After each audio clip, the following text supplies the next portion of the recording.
এই যে এখানে একজনকে পাওয়া গেছে। আর আর্সেনিক নিয়ে আপনাদের গ্রামের কি কোনো সমস্যা হচ্ছে আপা? আর্সেনিক না কি কমে তো একটা চাপ কালো নাই আমগো পুকুর থেকে পুষ্করিণ থেকে পানি আনি শীতের মধ্যে পানি থাকে না এনে গোসল করু হাতে আমু নাকি কাপড় ধুমু বাসন ফেলা ধুমু এনে বাচ্চা নিয়ে আসি বাচ্চা অসুখ হয় টাইফয়েড কি হয় না হয় দেখি তো আজকাল যেহেতু টিভিতে দেয় আর্সেনিকের কি দেয় চাপ করতে আমগো না একটা সরকারে যদি আইসা আমগো একটা চাপ করে দেয় তাই তো হয় একটা সবাই মিলেমিশে একটা পানি খামু ওইটা তো করতেছি না আমগো জামাই যায় সারাদিন কামে আমরা কেন পানি ফুটামু রান্না করুন না বাচ্চারে দিয়ে আমি গেদারে নিয়ে আসি 24 ঘন্টা ভালো লাগে না কি করুন না কোন খেত দেখতে হয় ধান শুকা দিতে ধান উঠা কত কাম কত কাজ আমগো কাজ আছে না কাজ করি না আমরা এর মধ্যে কি সময় আছে এই সব কিছু করার তার মধ্যে এখন আপনারা এই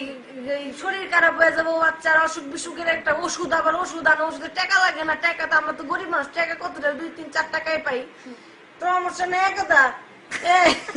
ধরছে